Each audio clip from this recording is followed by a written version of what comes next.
بسم اللہ الرحمن الرحیم۔ السلام علیکم۔ آج کی ویڈیو کا ٹاپک ہے use of symbolism in a tale of two cities by Charles Dickens. A tale of two cities novel کی کہانی فرینچ ریولوشن کا بیک گراؤنڈ اور اس ریولوشن کے لوگوں کی زندگیوں میں اثرات اور اس کے اختتام، ان تینوں سٹیپس کا بڑی مہارت سے احاطہ کرتی ہے۔ ریولوشن ایک ایسی سچویشن ہوتی ہے جس میں عوام حکومت کے ظلم و ستم سے تنگ آ جاتے ہیں، اور جب ان کی برداشت جواب دے جاتی ہے تو پھر وہ حکومت کا تختہ الٹ دیتے ہیں۔ اس ناول کی کہانی 1775 سے لے کر 1793 تک ہے، جس میں 1789 سے 1793 تک کا عرصہ فرینچ ریولوشن کا ہے، اور اس سے پہلے کا جو عرصہ ہے اس میں یہ دکھایا گیا ہے کہ ایسے کون سے حالات تھے جس سے لوگ ریونج لینے اور ریولوشن پر آمادہ ہوئے، ایسے کون سی انجسٹس تھا جس سے لوگ بلڈ شیڈ اور قتل و غارت کرنے پر مجبور ہوئے۔ اس کہانی میں چارلس ڈکن نے ایک important historical event French Revolution کو لے کر اس کے اثرات عام لوگوں کی زندگیوں پر دکھائے ہیں،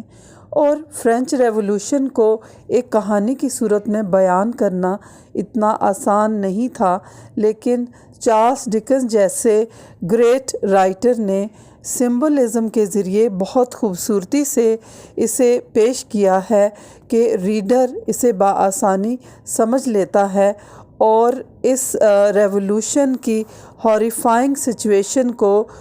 پڑھتے ہوئے فیل کرتا ہے۔ اے ٹیل آف ٹو سٹیز میں چارلس ڈکنس نے ایونٹس کو، کریکٹرز کو، ایون وربز کو، ورب فریزز کو سمبلز کے طور پر استعمال کیا ہے، اور بہت خوبصورتی سے فرینچ ریولوشن کو ایکسپلین کیا ہے۔ ایکوئنگ فٹ سٹیپس ایک امپورٹنٹ سمبل ہے جو اس ناول میں کئی بار استعمال کی گئی ہے۔ فار ایگزامپل رین ڈراپس کو لوسی یہ سمجھتی ہے کہ یہ اس کی فیملی کے آنے کی فٹ سٹیپس ہیں، یعنی اسے لگتا ہے کہ بارش کے گرتے ہوئے قطروں کی آواز کو سن کر اسے یہ محسوس ہوتا ہے کہ جیسے اس کی فیملی، اس کے خاندان کے لوگ آ رہے ہیں۔ جب یہ ناول شروع ہوتا ہے تو اس کی کہانی میں ایک میل کوچ کو دکھایا گیا ہے جس کو 4 ہارسز چلا رہے ہوتے ہیں، اور اس کا جرنی اپ ورڈ ہوتا ہے، یعنی پہاڑی کے اوپر، اور گھوڑوں کو اس کوچ کو چلانے میں بہت مشکل پیش آتی ہے، حتیٰ کہ مسافر نیچے اترتے ہیں اور اس مٹی میں پھنسے ہوئے اس کے ٹائرز کو نکالنے میں مدد کرتے ہیں اور دھکا لگاتے ہیں، جو یہ ظاہر کرتا ہے یہ جرنی، اس میل کوچ کا جرنی بھی ایک سمبولک جرنی ہے، جو یہ ظاہر کرتا ہے کہ it is very difficult time. اس ٹائم کو ایکسپلین کرنے کے لیے چارلس ڈکن نے ایک ورڈ فریز استعمال کی ہے، it is the best of Times and the worst of Times, جس کے ذریعے وہ یہ کہنا چاہتا ہے کہ ریولوشن آنے والا ہے، اور اس میں ظاہر ہے کہ بہت خون خرابہ ہوگا، لیکن اس کے بعد حالات بہتر ہو جائیں گے، یعنی جو اپر کلاس ہے، جو رولنگ کلاس ہے، اس کے ظلم ستم لوگوں پر ختم ہو جائیں گے اور عوام بہتر سچویشن میں آئیں گے۔ اور دوسری طرف یہ ورسٹ ٹائم بھی ہے کیونکہ اس میں اپر کلاس کے لوگوں کو قتل و غارت کا شکار کیا جائے گا، اور ان کا بلڈ شیڈ اور ان کو جو سزا دی جائے گی اس وجہ سے بہت سے انوسنٹ لوگ بھی سزا پائیں گے۔ تو اس طرح سے فرینچ ریولوشن کو ایکسپلین کرنے کے لیے اس میل کوچ کے جرنی کو بھی ریپرزینٹ کیا گیا ہے کہ یہ بہت مشکل وقت ہے۔ یہ میل کوچ کے سفر کے دوران ہی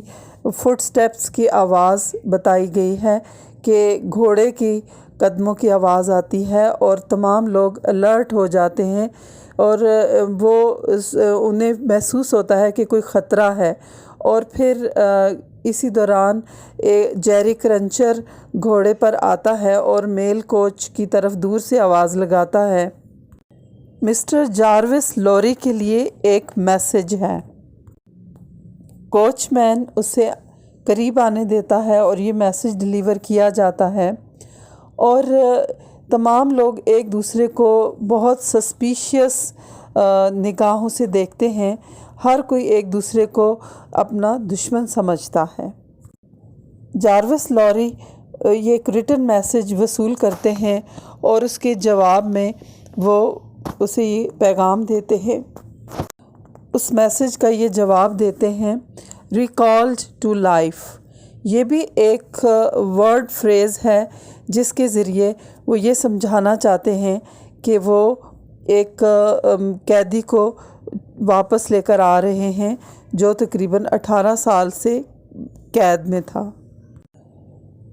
اس کے بعد نیکسٹ ہم دیکھتے ہیں کہ یہ جو کہانی ہے یہ انگلینڈ اور فرانس کے درمیان ہے۔ یہ دونوں ان دونوں شہروں کے درمیان ایک سی پورٹ ہے، ڈاور، اور یہ لندن میں ہے، انگلینڈ میں ہے یہ سی پورٹ، اور فرانس کی سی پورٹ کے قریب ہے۔ تو ان دونوں شہروں کا آپس میں یہاں سے بہت زیادہ رابطہ ہے، اور یہ دونوں سٹیز اس فرینچ ریولوشن سے افیکٹ ہوتے ہیں۔ یہ دونوں سٹیز بھی سمبلائز کرتے ہیں، انگلینڈ سمبلائز کرتا ہے اسٹیبلٹی کو، سیفٹی کو، پولیٹیکلی اسٹیبلٹی اینڈ سیفٹی۔ کیونکہ اس جو سٹوری کے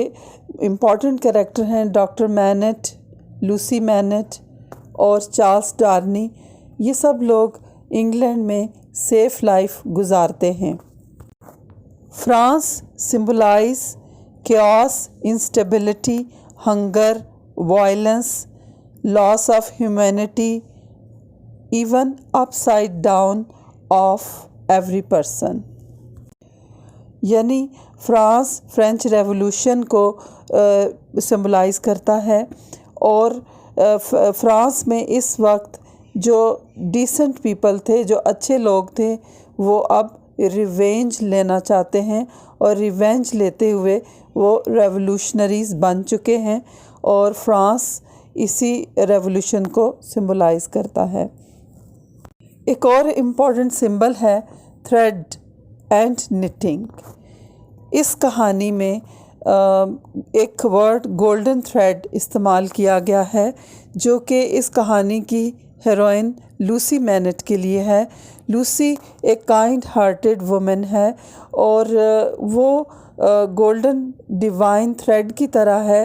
کہ جو تمام لوگوں کو ایک فیملی بانڈیج میں باندھ دیتی ہے۔ تھریڈ نٹنگ کی سمبل ایک اور جگہ بھی استعمال کی گئی ہے۔ اس کہانی کا ایک کریکٹر مادام ڈیفارج ہے، جو کہ ہر وقت نٹنگ کرتی ہوئی دکھائی گئی ہے۔ مادام ڈیفارج کا نٹنگ تھریڈ ریولوشنریز کو کنیکٹ کرتا ہے تاکہ وہ رولنگ کلاس سے بدلہ لے سکیں۔ مادام ڈیفارج اپنی نٹنگ کے دوران ان لوگوں کے نام انلسٹ کرتی ہے جنہیں قتل کیا جانا ہوتا ہے، اور یہ سارے وہ لوگ ہیں جو اپر کلاس سے تعلق رکھتے ہیں، جس میں